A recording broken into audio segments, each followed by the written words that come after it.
até ministrando com a Sagrada Escritura que o presbítero Rogério me presenteou no meu aniversário. Ele me deu essa linda Bíblia. Eu acho que é um presente, não tem presente melhor que nós podemos ganhar ou dar a alguém, né, irmã Marli? A não ser com a Sagrada Escritura, né?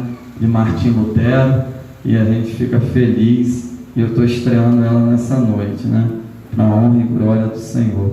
Irmãos, nós estamos diante de uma história maravilhosa, um textual do Antigo Testamento, uma frase do profeta Samuel.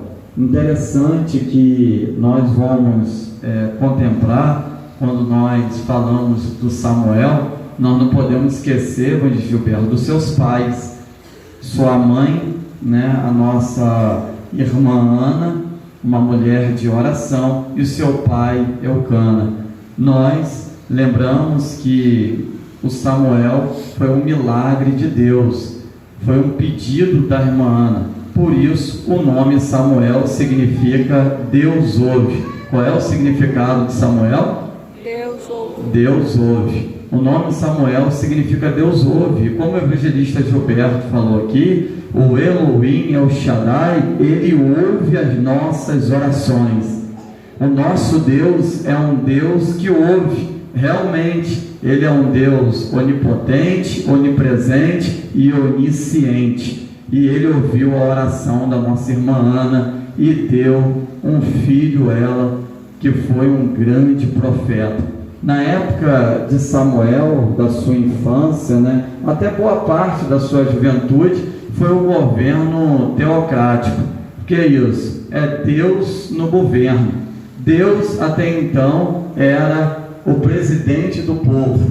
Deus era o rei do povo. Era Deus que governava através dos juízes. E sendo Samuel escolhido desde o ventre da sua mãe para suceder um profeta velho chamado Eli, que já tinha perdido a audição espiritual de ouvir a voz do Senhor, e Deus chama o menino e fala com ele que Deus iria usá-lo e separou ele para profeta e para sacerdote e juiz. Naquela época, nós podemos ver que, ainda o governo teocrático, nós podemos ver que Samuel foi o último dos juízes. Então Samuel foi profeta, sacerdote e juiz. Ele só perdeu para Jesus, porque só Jesus é profeta, sacerdote, juiz e rei.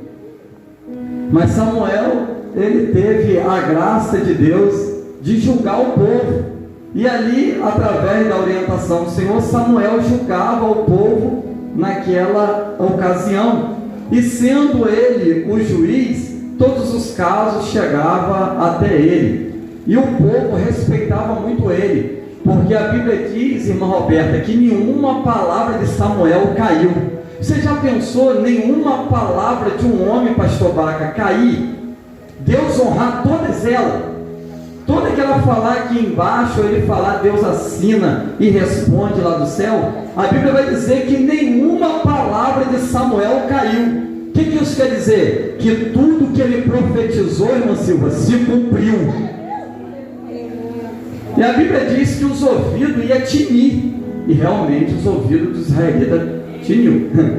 Porque Samuel foi um homem de Deus, um homem exemplar, um homem que julgou com retidão, julgou, e um sacerdote também impecável, e um profeta de Deus, que falava e Deus cumpria com a profecia.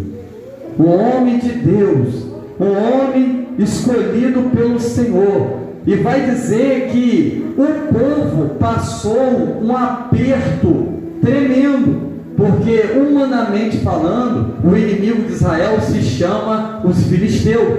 O inimigo número 1 de Israel se chama os filisteus.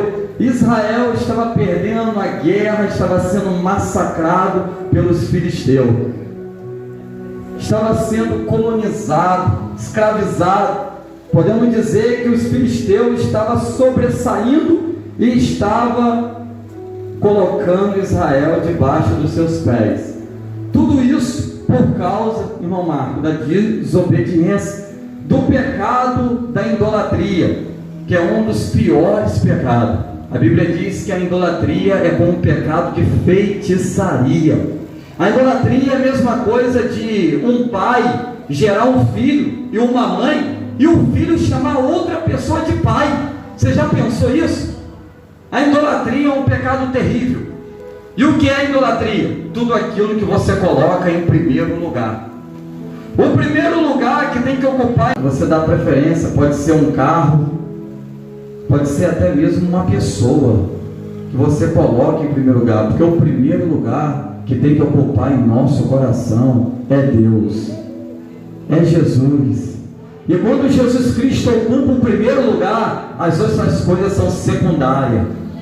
Aí as coisas concorrem bem, porque quando o espiritual está bem, as outras coisas também vai bem.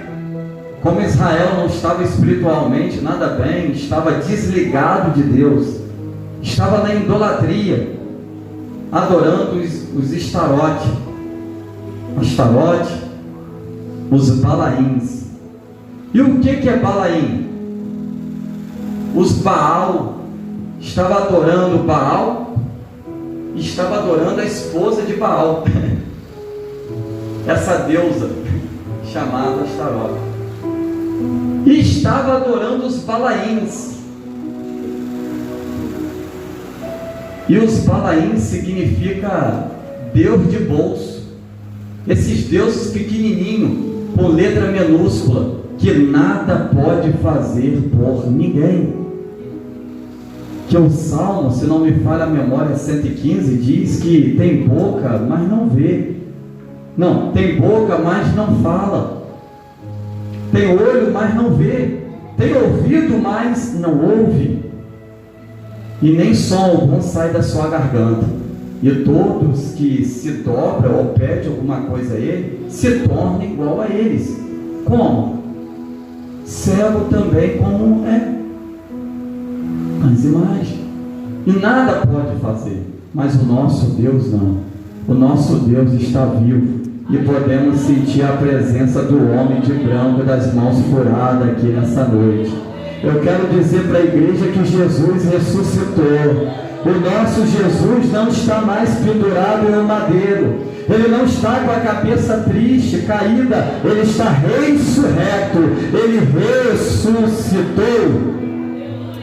Nós acreditamos e servimos em um Deus vivo. O nosso Deus não está morto. Ele vê, Ele ouve, Ele sente, e por isso podemos crer no amanhã. Às vezes a gente pensa que é coisas grandes que derrubam, mas muitas vezes o que derruba um povo, ou um homem de Deus, uma mulher, são coisas pequenas. Às vezes a gente acha que é coisa grande, e Balaim significa aquelas coisas de bolso, aqueles tal do santinho de carteira, que a gente andava no mundo, o tal do casamenteiro. Acho que é o Antônio, né? Ou o Toninho. Por que Campos não vai muito bem? Porque eles ainda adoram o Douzinho, né? Mas o Salvador é Jesus Cristo de Nazaré. Glória! O Salvador é Jesus de Nazaré. Quem foi o Salvador que botaram o nome lá na praça lá de Campos? Eu li o livro da história de Campos quando eu ainda estudava ali no Rotary 2, quando eu ainda fazia o primário. Eu lembro que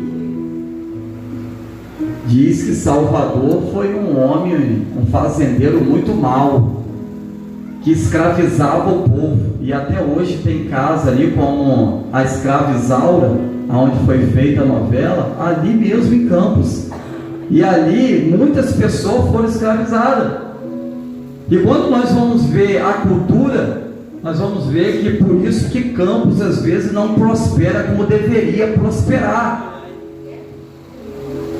E botaram o nome dele porque ele tratou assim, ele disse que só venderia aquele espaço ali do centro se em homenagem colocasse o nome dele ali na praça. e ele foi um homem muito mau, consentiu e matou, e escravizava muita gente, e botaram o nome dele na praça São Salvador, de um homem mau. Perceberam que tudo que é ruim as pessoas fazem filme e faz homenagem dele depois que morre? Parece que fica mais famoso depois que morre do que vivo, e fazem até homenagem. E podemos ver que os Balaíns levaram Israel à destruição, levaram Israel a perder até para os povos insignificantes. Mas a Escritura vai dizer: chegaram para o profeta Samuel e disse para Samuel: Samuel, clama ao Deus de Israel por nós. 20 anos a arca da aliança estava ali na casa de Abinadab. A palavra Abinadab quer dizer pai de generosidade. Abinadab significa o quê? Pai da generosidade. E ele colocou seu filho Eliezer. O nome Eliezer significa Deus socorre, para cuidar, um levita da arca. E ficou no lugar como Palmares, porque Palmares é um lugar de floresta, né? Palmares está voltando à floresta, é um lugar alto. E a arca ficou como se fosse assim, um lugar como Palmares, porque o nome, né? Kiriat Jearim significa cidade de floresta, e a arca ficou numa cidade de floresta, como Palmares. E exatamente o dia de hoje, que está propício para essa pregação, foi a vitória que Deus deu a Israel. Os irmãos vão entender o mistério. Hoje eu acordei, olhei para a janela de frente para a floresta, para as árvores. Falei para a Jéssica: o dia hoje está bonito, está propício para o milagre. E hoje eu estou com muita vontade de pregar. Mas como eu tenho horário, eu estou correndo para não virar uma vigília, porque eu amo falar de Jesus. Não sei muitas coisas. Quando eu entro aqui e sento nesse púlpito, tem um sentimento do que o evangelista Gilberto trouxe aqui. Um sentimento como não merecesse estar aqui nesse púlpito, porque reconheço que tudo que eu tenho, tudo que eu sou, foi Jesus que me deu. E sem Ele nada somos. Seja bem-vindo, Espírito Santo de Deus.